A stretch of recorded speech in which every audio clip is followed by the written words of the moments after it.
Hey y'all, thanks for tuning back into Chickanic. I hope everybody's having a great week. Don't go anywhere because today we are unboxing a brand new Echo CS355T, so I can tell you exactly why breaking in a 2-cycle is a myth.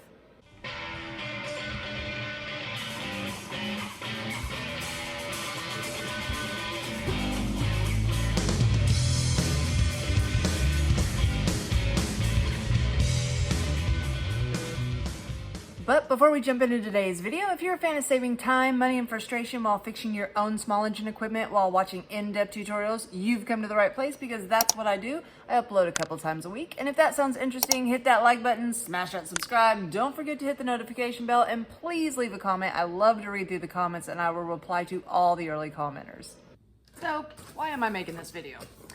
One, because there is a load of videos on YouTube about how to break in your chainsaw, which are showing you tons and tons of steps that you absolutely do not need to do. Now, older machines, I'm sure, were probably made different and you did have to, but the newer machines these days, which I didn't believe it myself until I went to Echo School and learned this, they're not like the old machines. And you can thank the great old EPA for that one, the Environmental Protection Agency, which has enacted laws that every single unit has to be emissions tested before it is sent out. Every single one. Not just one every few or nothing like that. Every single unit is tested before it goes on the floor. So I am going to remove the spark plug from this brand new unit and show you something that you might not have known. So, this boot off. Oh, they're no fun whenever they're brand new. It's such a dinky little space to have to work in. And we'll remove this brand new plug. And let's show you.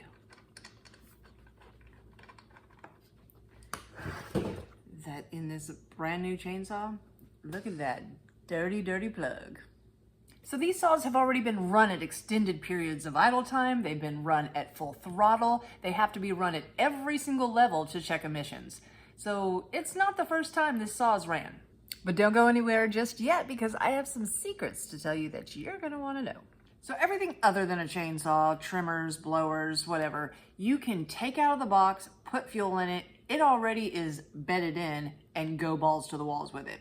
Now on a chainsaw, it might be slightly different, only because it runs at such high RPMs. Now there's a bunch of different conflicting information when you look at all the different brands of machines, from Stihl to Husqvarna to Echo. They all say something different about the breaking in period, but pretty much it's all exactly the same.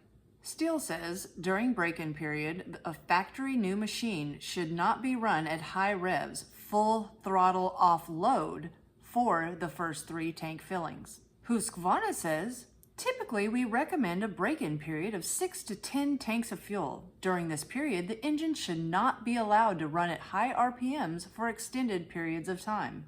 Now, here's the confusing part, is that both of these manufacturers say during the break-in period to not run your chainsaw at max RPMs for an extended period of time, when the fact is you're never supposed to run your chainsaw not under a load for an extended period of time. At max, 5 seconds of running it, revving it full throttle can start to destroy your piston and cylinder. But check out what Echo says. Engine break-in. New engines must be operated a minimum duration of 2 tanks of fuel break-in before carburetor adjustments can be made. During the break-in period, your engine performance will increase and exhaust emissions will stabilize. Idle speed can be adjusted as required. Carburetor adjustments? Has anybody ever mentioned to you about needing a carburetor adjustment after the break-in period? Let me tell you. Now, finding any information on this is like pulling teeth. I cannot find a carburetor adjustment warranty time frame on Stihl or Husqvarna. Now, Echo, the only reason I know it is because I'm an Echo dealer and it's 30 days. Now, the problem with that, and to be honest, I've only had to do it probably, I can count on both hands how many times I've had to do a carburetor adjustment on a new unit in the 11 years that I've been selling them and the thousands of units that I have sold. But I do have an issue with their warranty, with it only being 30 days. Now, if you're a commercial user and you come in and you buy a unit, you're going to put it to the test. First day, you're going to run it balls to the walls. You're going to know in the next week or so if it has any issues with it. You can bring it back in, you're in your warranty time frame, and it's not a big deal.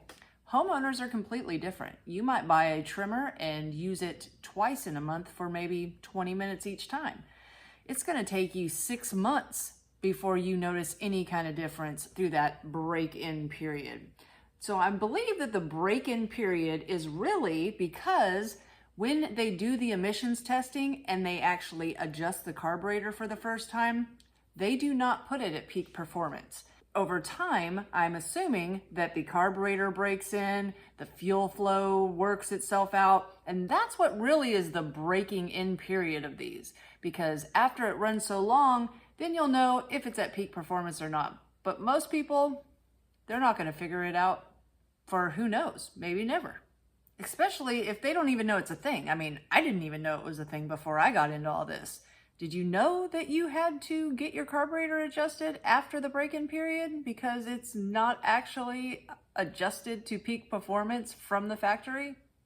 Well, you do now.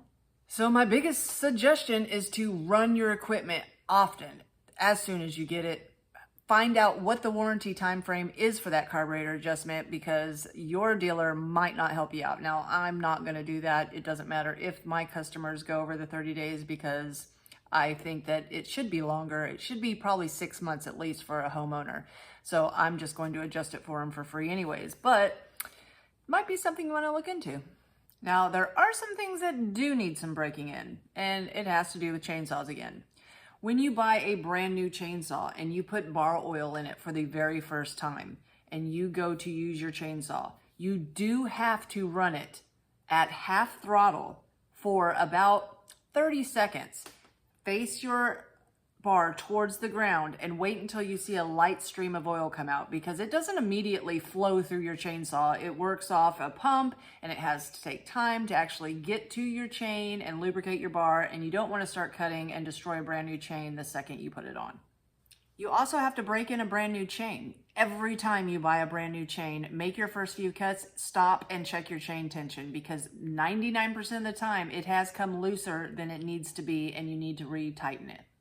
Then there is warming up your 2-cycle. Now, like I said before, the trimmers, blowers, and stuff, they don't need to warm up. They're pretty much ready to go the second you start them. A chainsaw, maybe if it's like 20 degrees below, still recommends, if your saw is very cold, frost or ice on the machine.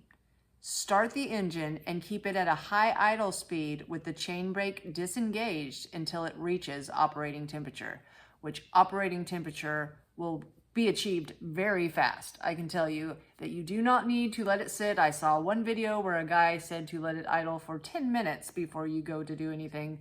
No. You do not need to do that. It will be fine in a matter of 20 to 30 seconds. Now, this does not apply to rebuilding saws. I have a complete different way I do that, and that involves a lot of oil and a lot of idle time and definitely a little bit more TLC whenever I go to run it. But when it comes to new units, I'm telling you guys, just start them up and run them. So hopefully this video saves you time, money, and frustration in the future. And please leave a comment below. I'd love to hear what you think about it. So thanks again for tuning into Chickanic. You can find us at Facebook at facebook.com/Chickanic, or you can go over to Chickanic.com where you can get your own Chickanic t-shirts, hoodies, or long sleeve shirts, or you can find us at Instagram at The Real Chickanic, where I post things I do not post on other social media. Thanks. Have a great day.